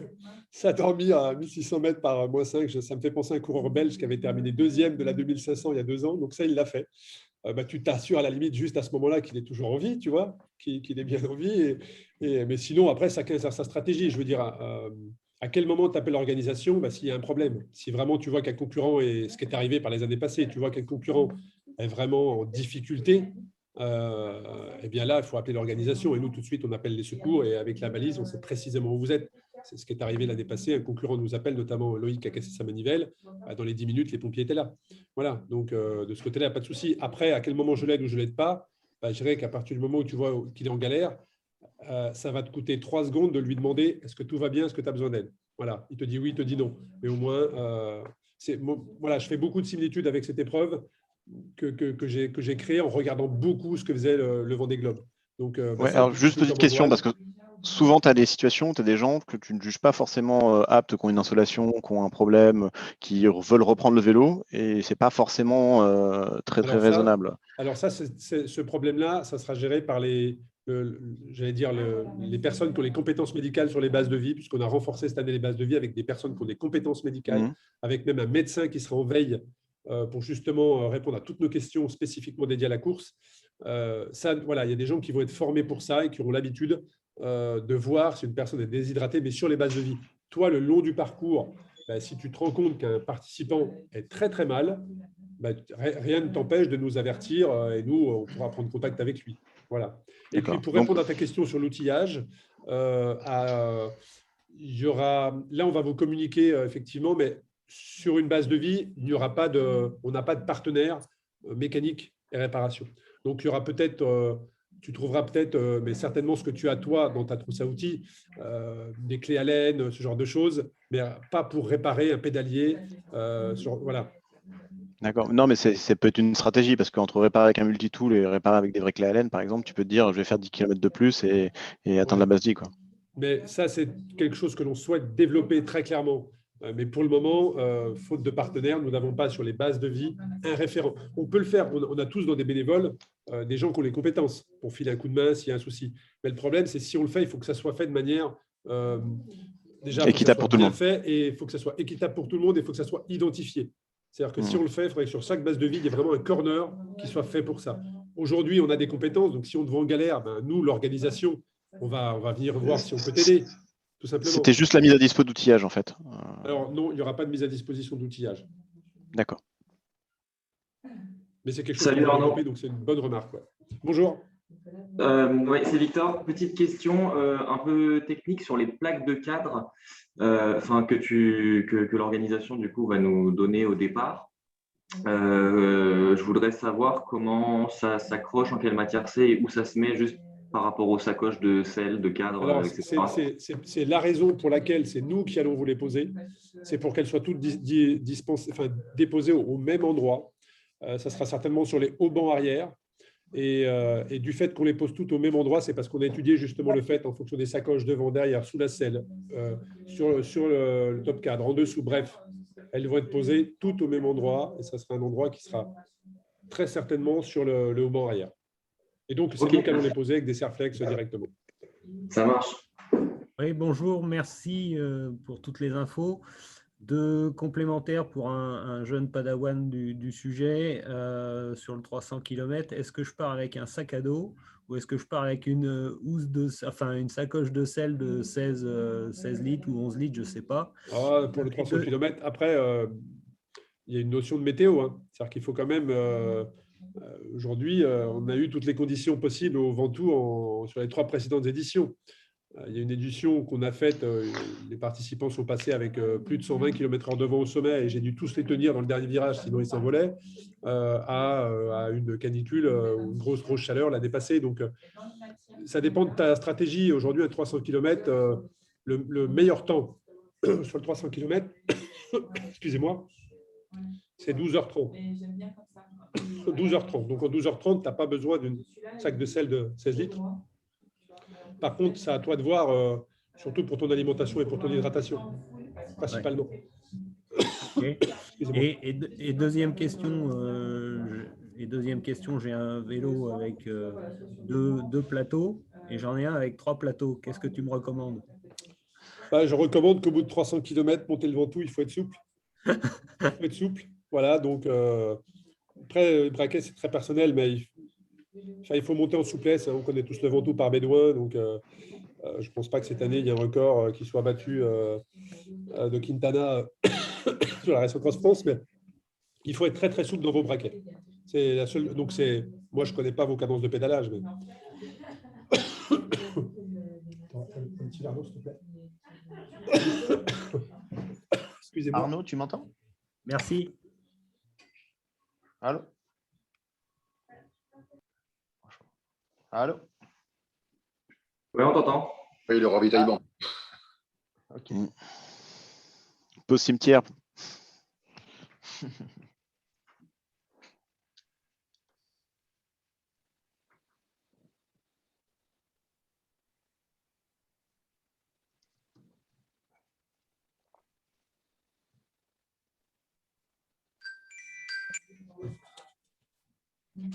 Je suis de retour.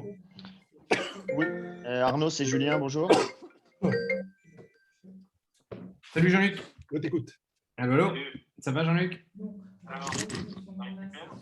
Oh oui, mais je vais recommencer. Là, je vais me faire une petite montée de Roya et puis après du 92e, c'est bon. Je vous écoute, je suis de retour. Oui, ouais. Oui.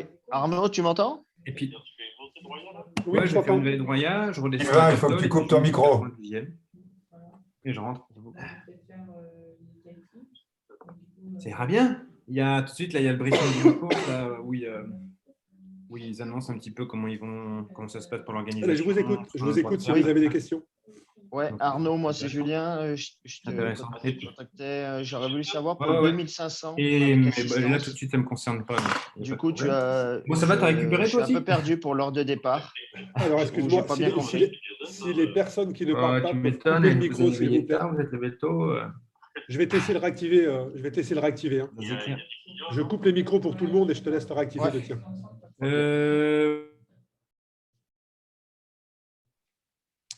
Oui, Arnaud, bon, je t'écoute. Ouais, je t'écoute. Ouais. Oui, bonjour. Je voulais savoir pour le 2500, du coup, avec assistance, je ne sais pas si j'ai bien compris, pour l'heure de départ. Pour le avec assistance, ça sera samedi en début d'après-midi. D'accord, ok. Et au niveau des vélos qu'on peut utiliser, on a le droit à un maximum combien de vélos? Alors, pour le avec assistance, c'est toi qui gères ta stratégie. Si tu en 3, 4, 2, comme tu le souhaites. Ton assistance sera là pour te faire changer de vélo. Ok, il faut les faire valider avant le départ le 23 juillet. Exactement. Ok, ça marche. Ainsi que les voitures seront validées puisqu'on va vous donner des stickers pour identifier les voitures d'assistance. Il faudra les poser dans des endroits bien précis et on contrôlera tout ça. D'accord. La voiture suiveuse, il faut qu'elle me suive 24/24. La voiture suiveuse, oui, 24/24. 2 jours, elle devra faire des petits sauts de puce pour entre 7 h du matin et 19 h. Elle fait des petits sauts de puce si elle voit qu'elle gêne la circulation. Et le reste du temps, elle est derrière toi. Ouais. Ok. Bonjour Arnaud, c'est Damien. J'avais une petite question concernant les éclairages. Est-ce qu'ils sont obligatoires en journée? Bonne question. Alors, les éclairages avant, pas nécessaire. Éclairage arrière, au moins clignotant. Ok, très bien. Vous devez être identifié pour votre sécurité. Parfait, merci pour ta réponse. Mais de rien. Bonjour Arnaud. Bonjour Émilie. Bonjour. Donc moi, je suis sur le 1100 et je revenais juste sur une question concernant les bases vie. Tu ne nous as pas parlé de ISRAN et dans le protocole, c'est écrit qu'il y a une base vie. Alors non. Dans le protocole, non. Ça, tu es sûr que c'est le protocole de cette année?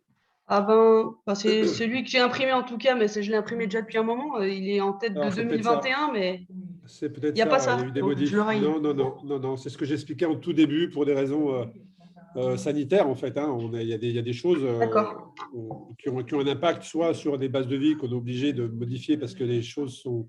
Soit il n'y a pas assez de place, soit c'est compliqué, comme pour certains prestats. Donc, non. Les arrêts, c'est bed and bike, 300 km.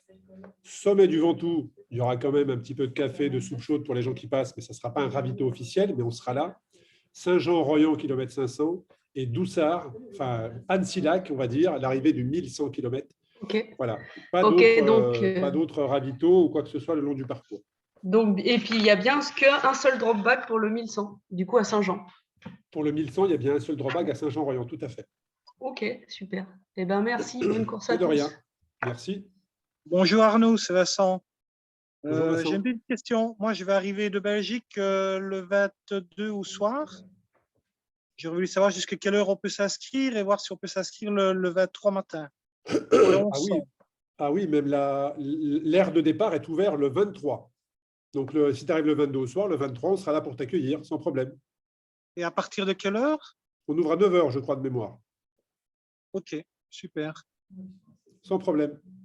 J'ai aussi une autre question. Je vais venir en train et j'ai un sac bagage pour mettre mon vélo dedans.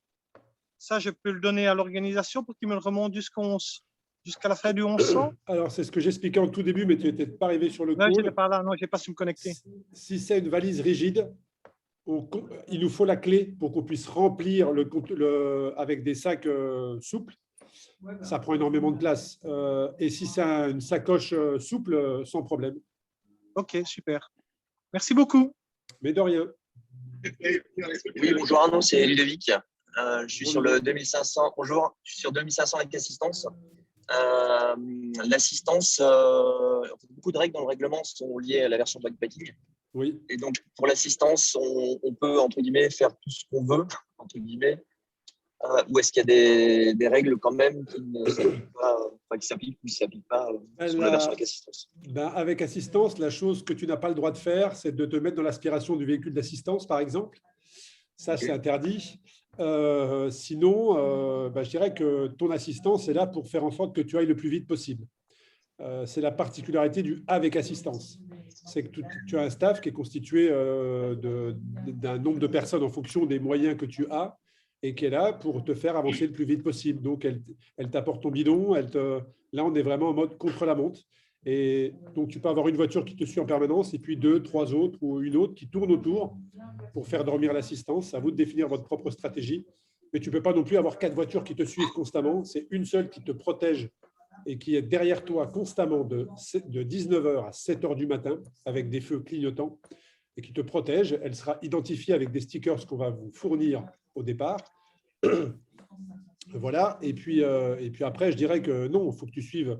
Tu es dans le même règlement que les autres coureurs, respect du code de la route, pas d'aspiration, bien évidemment. Et voilà, la seule différence, c'est que toi, tu as une équipe qui est là pour t'apporter à manger, te trouver une solution rapide pour dormir et t'hydrater. D'accord. J'ai fait valider par l'organisation le fait d'avoir un véhicule unique pour le suivi et l'assistance. Oui, j'ai vu ça. Donc, il y avait des règles pour ne pas se faire doubler en fait, par le véhicule suivi. Est-ce que, alors tu parlais de saut de puce, comme j'ai un véhicule qui fait les deux, suivi et assistance, est-ce qu'il peut quand même faire ses sauts de puce et qu'est-ce que tu vois par saut de puce? Il peut faire ses sauts de puce, si ce n'est que la nuit, il ne doit pas laisser le coureur tout seul pour aller préparer un relais 5 km plus loin. Ça voudrait dire qu'il faudra vous arrêter pour repartir. C'est-à-dire que la nuit, c'est constamment. Oui, la nuit, ok. Et par contre, la journée, si par exemple, il veut aller prendre un peu d'avance pour aller préparer un repas ou autre alors non, ça ne sera pas non plus 3 heures parce que votre coureur, il va se retrouver un peu tout seul.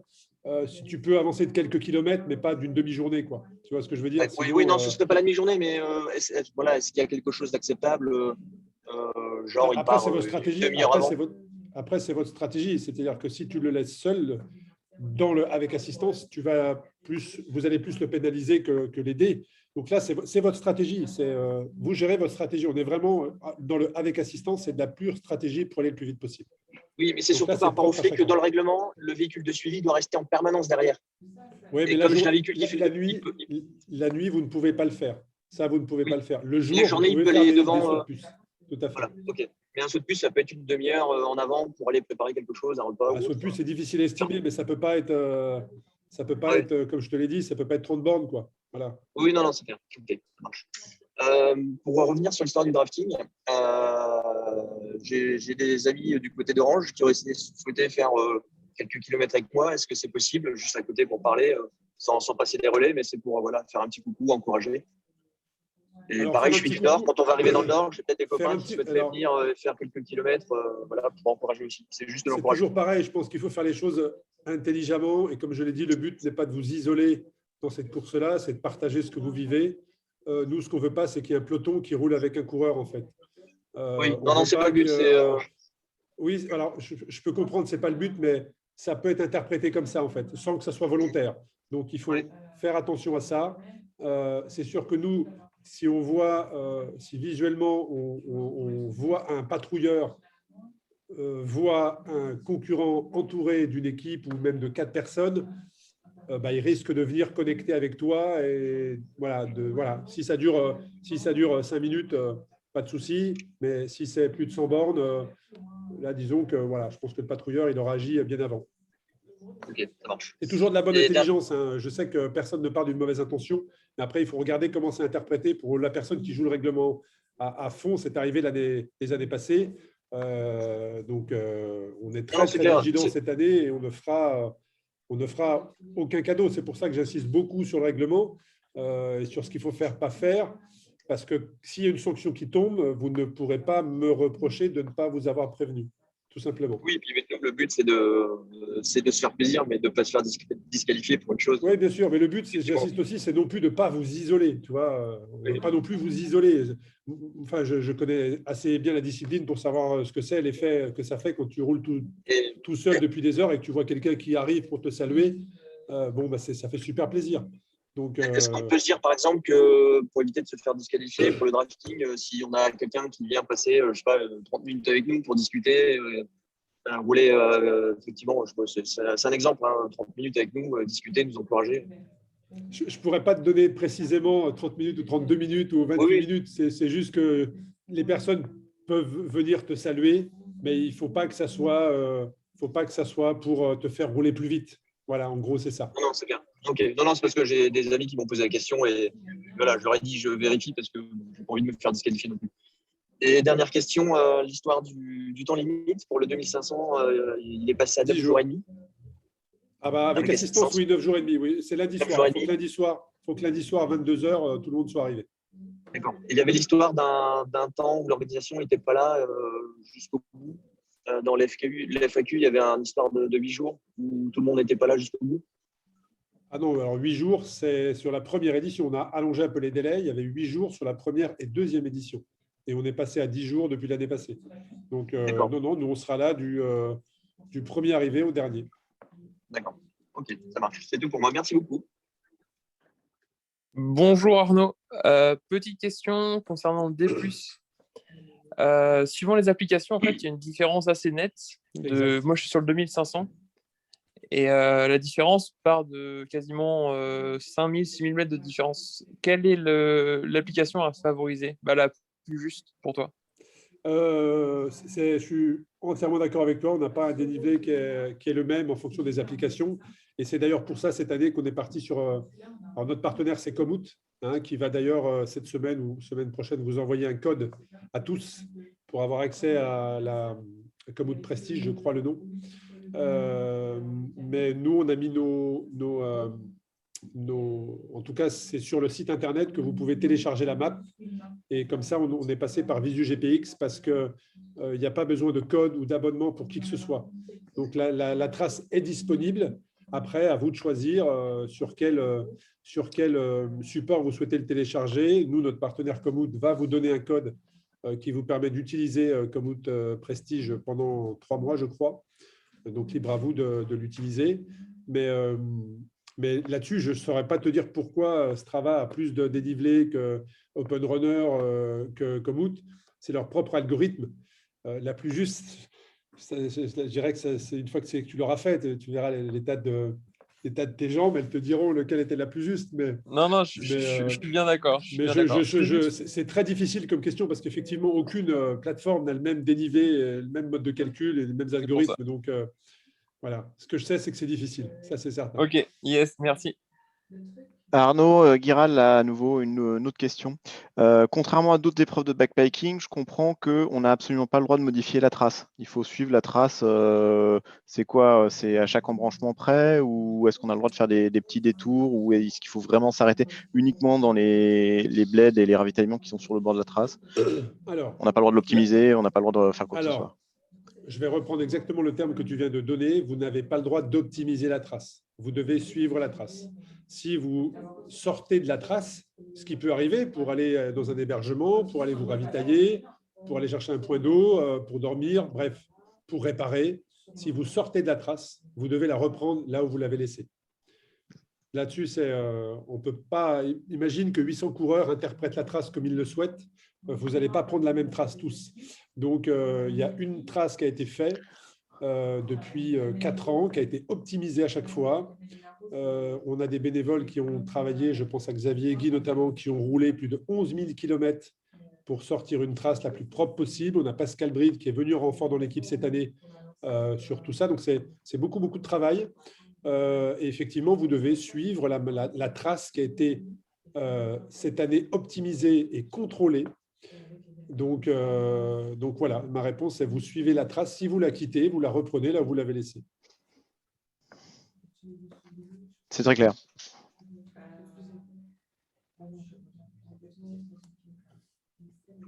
Eh bien, écoutez, on a dépassé d'à peu près un tiers de temps prévu, 1h30. J'espère avoir apporté en tout cas un maximum d'éclairage, de questions à vos réponses. J'espère que vous préparez l'épreuve dans la meilleure condition.